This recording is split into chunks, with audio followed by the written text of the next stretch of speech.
Hi everyone, my name is Ali Davis, founder of mediatoracademy.com, home of the passionate mediator. You know what we do on here? We interview the very best mediators and thought leaders from around the world.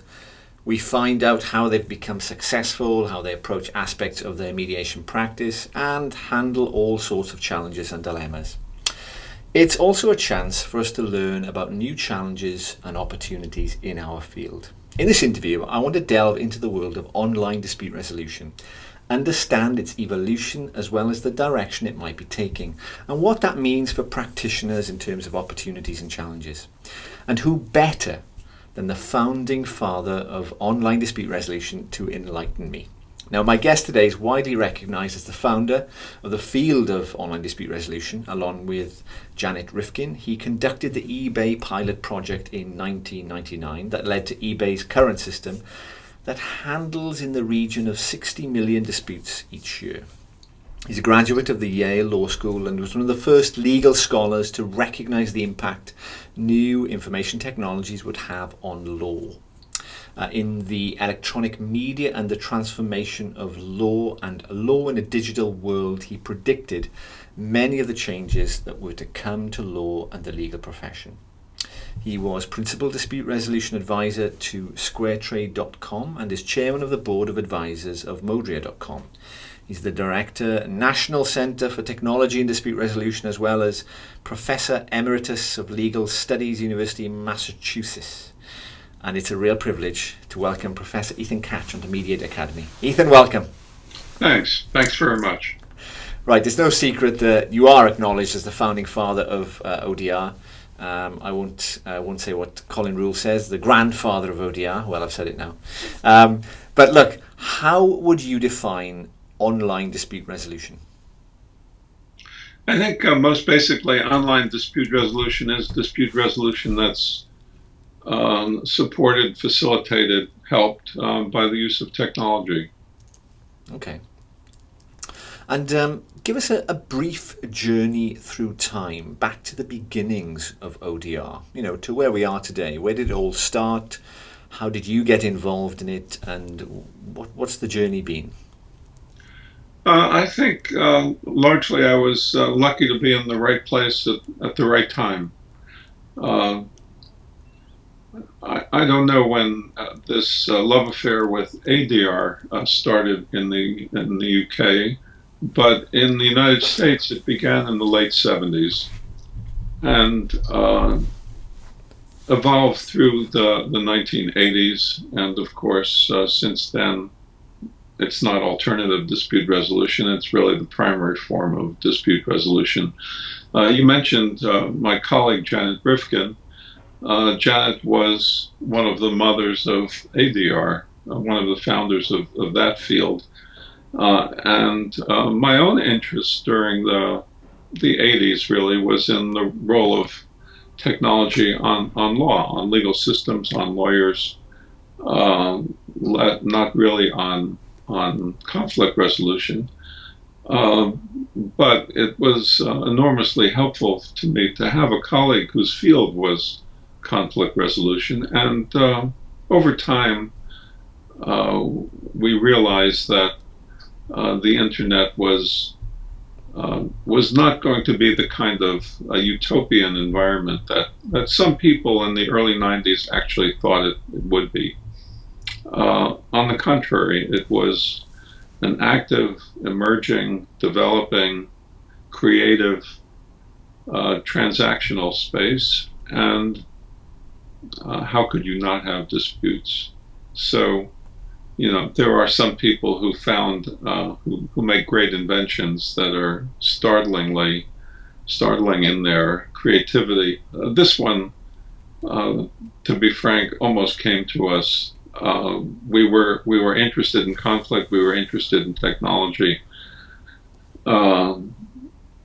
We saw what was happening, and what was happening was not the creation of a utopia. Rather, it was the creation of marketplaces, creation of listservs, forms of communication that didn't really exist before. At the beginning, one thought, well, these would affect fields like intellectual property or free expression or privacy, but over time it became clear that the range of disputes would be extraordinarily broad. That was our feeling about disputes being created. But at the same time, what we did see was that all of dispute resolution is a communications process. So what I learned from Janet was that mediators manage the flow of conversation, the flow of information. Yeah. They have various techniques for doing that. Turns out that computers are machines that process information, use to communicate information. They do all, or they're capable, or have the potential for doing all of those things that dispute resolution professionals do. We train mediators. You do that. So mediation skills don't necessarily come naturally to human beings. These mediation capabilities certainly don't come naturally to computers. Nothing comes naturally to computers. But over time, I think we've seen that we can program computers to manage communication between parties who are angry at each other. And the eBay experiment was just that. We actually, I confess, that was handled in a rather primitive way with a human mediator who handled the conversation with these angry parties via email. Okay. That doesn't scale. Yeah. You mentioned Square Trade. Square Trade developed forms for exchanging information between angry parties. Yeah. One thing I learned from that experiment with eBay was that it didn't matter whether the amount in question was $5 or $15,000. Parties were just as angry at each other as in either case. So we needed tools to do what mediators do: build trust, allow people to converse without screaming at each other. Yeah. And finally understand that certainly in the eBay context, the vast majority of disputes were unintentional. Okay. Just on that point, mediators learning to resolve conflict, these are skills that get taught on the assumption that they don't come naturally to us. Mm-hmm. I'm curious about that experiment. You've got a mediator who is resolving disputes between buyers and sellers within a particular environment. You mentioned that's not scalable. But once you realize that actually you can, as far as the buyers and sellers were they aware it was a human being, or what were their expectations? Yes, they were aware it was a human being. Okay. We were asked to do this, and we didn't know how many disputes to anticipate coming our way. Right.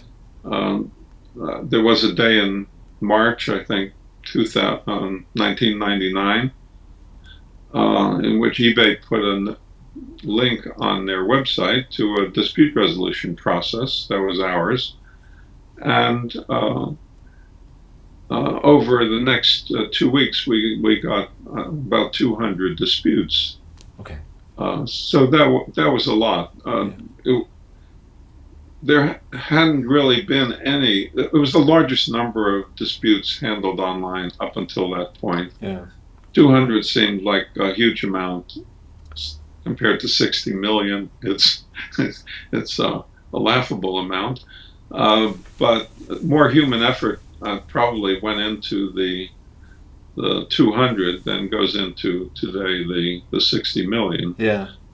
But the parties knew they were dealing with a human being. Okay. And the job of the human being was difficult because it was the same goal that he would have if the parties were in front of him, namely manage the flow of information between the parties. But certainly using email with 200 people, Yeah. I'm surprised his sanity. Was able to maintain his sanity, and we actually ended the experiment a little early because it was overwhelming. Yeah, sure. So you're able to manage the flow of information using technology. You also mentioned building trust with the parties, which is something that a mediator does. How does a system, a piece of kit technology accomplish that? Well, the system has to be programmed, obviously, in a certain way. Uh, the goal is to encourage the parties to communicate with each other um, seriously, or without yelling at each other. So, I'll give you an example. One thing Square Trade did was limit the amount. It provided forms for the parties, questions that could be basically checked off, yes or no, or some other way. But it limited the amount of free text uh, that the parties could use. Okay. So um, I remember seeing there was a text box, but if you were allotted a certain number of characters, and the more you typed, the fewer characters you were told you had left. So you had to be very concise about what you were doing, and gradually, by exchanging information in that way, parties would see finally, the thing broke in the mail, Yeah. or the thing was delayed. It was Christmas time. Uh, U.S. Postal Service was not at its best, uh, and once that happened, these disputes were fairly easy to resolve. Yeah. I mean, it's No interesting. one wants to feel that they've been defrauded, and that's the initial feeling Okay. in almost all of those cases. Okay. So by managing the flow of information, you're able to increase the levels of trust between buyers and sellers because they realize that there's no malice intended. That's right. Right. Okay. It's interesting. You're limiting the amount of free text. It reminds me of training as a mediator in the community context, and the trainer saying, "Okay, give the parties 2 or 3 minutes to say what they need to say, but limit them to two or 3 minutes, otherwise they'll Yeah. take up all the airtime." All right, so we're And just add one more thing. These are parties. The parties we dealt with had already tried to resolve the disputes via email. Email is usually an ineffective way of resolving conflicts online because there is no control. You can rant all you want. There are no limits. yeah It's not going to contribute to a conversation, or to build trust. yeah So that was something else we learned. Even though we used email, that was the job of the mediator to foster a conversation that the parties were calm, serious. yeah. Uh, Very interesting. Well, so from that experiment, from that pilot, what have been the main sort of leaps throughout the course of the past 2 decades, almost? Well, I think I think one thing is that we saw that we would need to adapt the technology to deal with increasingly complex disputes. People are impressed with the eBay disputes. There's 60 million of them. Actually, they're simple disputes. Yeah. There are actually only a limited number of categories of dispute. The thing broke. It wasn't what it was advertised to be. Whatever, Yeah. 5 or 6 or 7 or 8 of those. Mm. If you can figure out what categories these disputes are likely to fall into, you can set up systems for them. But it's harder to do that with more complex disputes.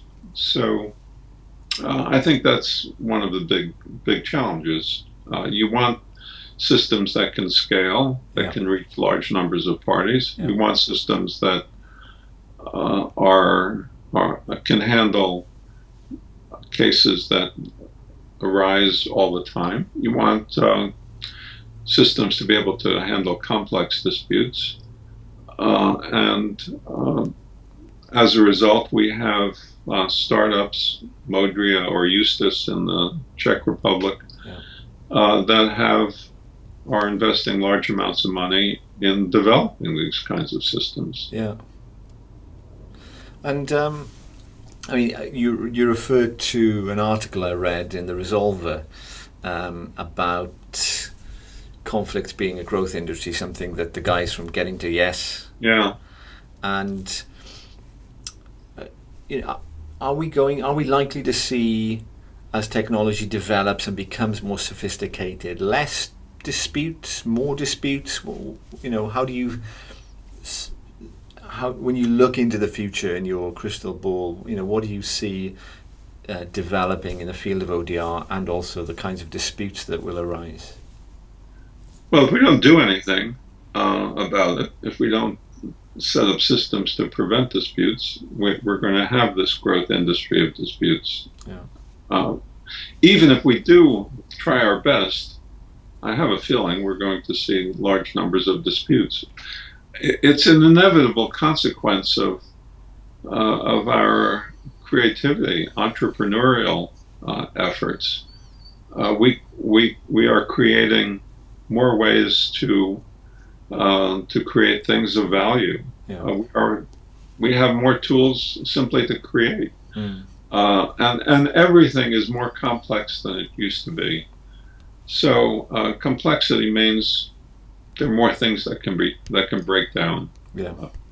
My car, has a huge battery in the back because there's so much electronics in the car. That's great until I can't open my window because I don't know why I can't open my window. I used to be able to roll it down. And there are 100 of other things in my car, in my house, in my work. We're relying, this computer is working fine now. So hopefully this connection will last for a few more minutes. But we're deluded. One thing I'd emphasize is that we're deluded to think that some things are simple. Yeah. This Skype connection seems simple. Yes. And it's free. What could be better? It's actually highly complex. I mean, think about how it's possible for us to be communicating like this. And when things break down, we're annoyed. I don't know why we're annoyed. Complex things break. Yeah. Well, I guess it's the expectation that we've become so accustomed to taking things for granted. I'm always assuming that Skype connection is going to be pretty good. When it doesn't work, I get frustrated without thinking about the complexity underneath the hood. Yes, as we talked about a little earlier, before we started this, my image is moving back and forth. I don't exactly know why, and I apologize to the viewers, but there's this issue always of whether something's a feature or a bug.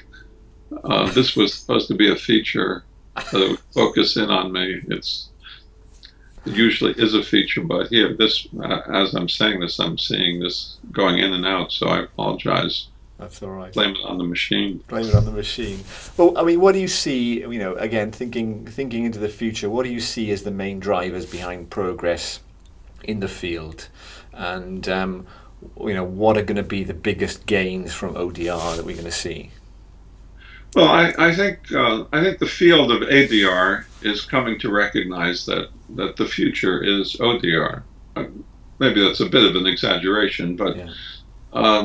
I think it's inevitable that ODR technology becomes a part of all dispute resolution practice. It has to be. We have these, as I've said several times, we have these machines that can do things that that skilled arbitrators or mediators have to do. Yeah. That's not likely to put arbitrators and mediators out of business, Yeah. but it is likely to challenge, and lawyers. Yeah.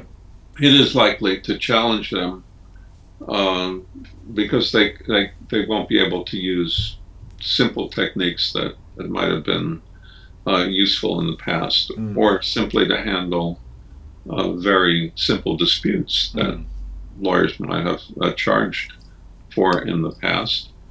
But we're going to have more and more disputes, so there should be, how mediators come to terms with this, how the mediation ADR field comes to terms with this, will be pretty interesting. Yeah. I mean, one final question, Ethan. Now, Professor Stephen Hawking, he's a mathematician, he's a theoretical physicist from Cambridge University, an altogether clever chap. He recently told the BBC that he worries deeply about artificial intelligence. And he says that he believes that artificial intelligence poses one of the biggest existential threats. He says something so powerful and dangerous that it could put an end to the human race by replacing us with an army of intelligent robots. Now, I'm guessing he's referring to the idea of singularity. Mm-hmm. So, putting the end of the human race aside for one moment and thinking about the survival of the mediator, right? Way more important.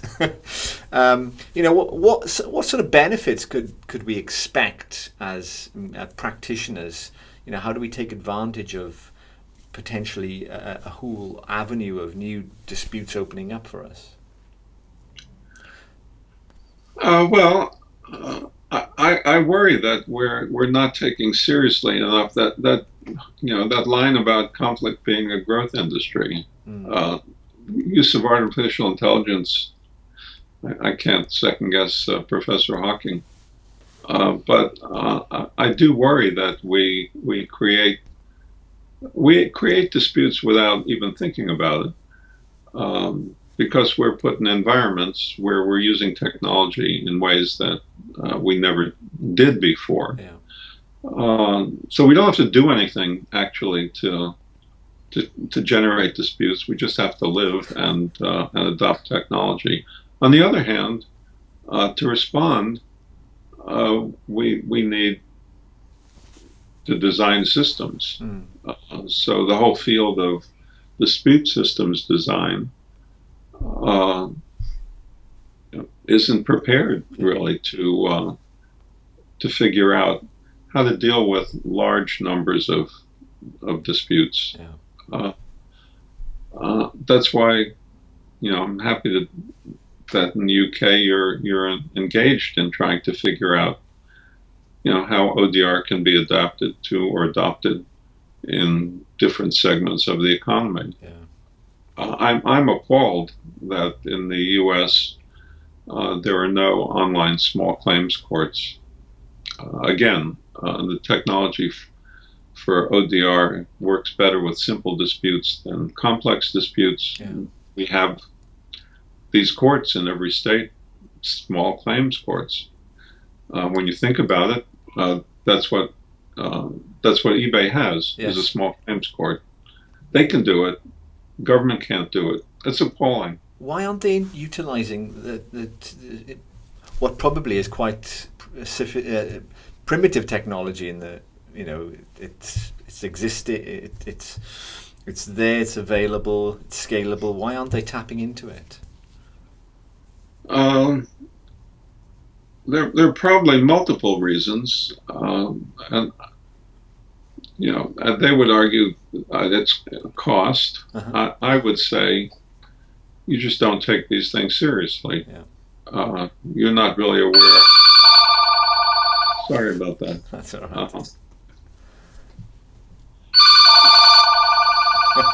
right. This is another example of the unanticipated.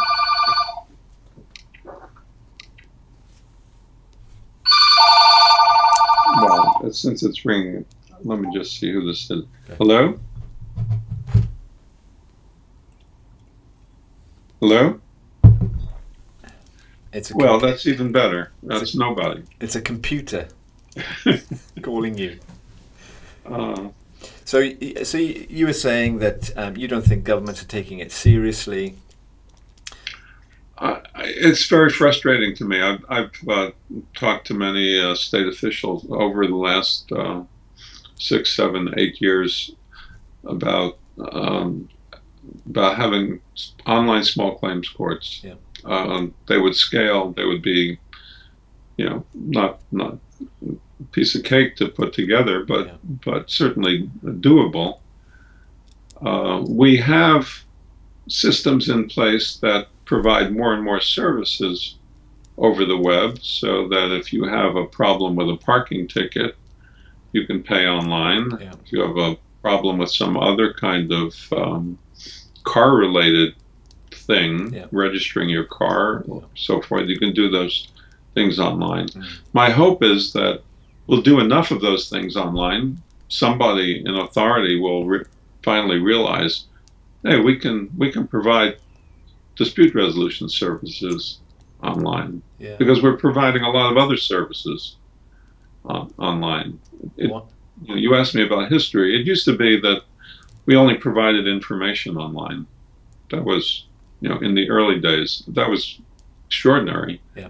But we now provide services, interactive services online, and that's what dispute resolution is. So why not? I think it's a matter of time. But we're also this issue of conflict as a growth industry. I understand that more than Professor Hawking's